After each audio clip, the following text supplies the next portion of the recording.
देवकी नंदन कृष्ण गीता पाठेन तुष्यति যথা ন বেদৈদানেন যজ্ঞ তীর্থ ব্রতাদিভি।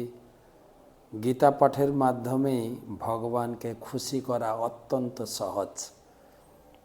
আজকের ৩১তম শ্লোক। ন চ শ্রেয় অনুপশ্যামি হত্যা স্বজনমাহবে ন কাঙ্ক্ষে বিজয়ম কৃষ্ণ ন চ রাজ্যম সুখানি চ। ন চ শ্রেয় অনুপশ্যামি হত্যা স্বজনমাহবে ন কাঙ্ক্ষে বিজয়ম কৃষ্ণ ন চ রাজ্যম সুখানি চ।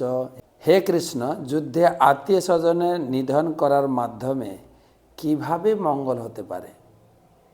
আমি তো তা দেখতে পারছি না।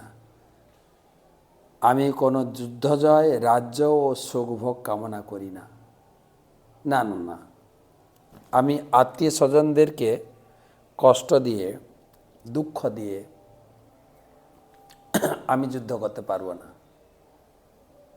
দেখেন, অনেক সময় এই পরিস্থিতি আসে, আমরা আমাদের কর্তব্য ভুলে যাই। না, আমি রান্না করব না, না আমি এই কাজটা করব না, আমি পড়াশোনা ছেড়ে দেব, আমি আত্মহত্যা করব। পরিস্থিতি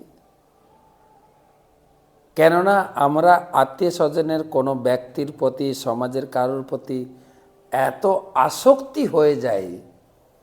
এই দেখেন, কোনো ছেলে কোনো মেয়েকে ভালোবাসলো, মেয়ে কোনো ছেলেকে ভালোবাসলো, তার প্রতি এত আসক্তি, এত অ্যাটাচমেন্ট, কয়েক দিনের ভালোবাসা। অনেকে আমাকে প্রশ্ন করে, মহারাজ 2 বছরের রিলেশান, সে আমাকে এখন বিয়ে করবে না, আমি কি করব?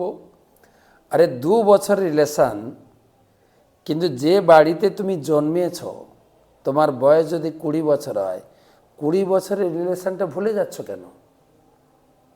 2 বছর রিলেশান ছেড়ে দাও। যেখানে 18, 20 বছর, 25 বছর রিলেশান, বাবা মাকে নিয়ে থাকো। বাবা মাকে প্রাধান্য না দিয়ে ওকে কেন প্রাধান্য দিচ্ছ? মায়া। বাবা মার প্রতি কর্তব্য ভুলে নিজেকে কোনো কিছু করে বসি। দেখেন তো পরিস্থিতি মিলছে কিনা। অর্জুন দেখাচ্ছেন, সমাজের প্রতি, পরিবারের প্রতি, কোনো ব্যক্তির প্রতি আসক্তি জীবনটাকে এত দূর হানি পর্যন্ত পৌঁছাতে পারে।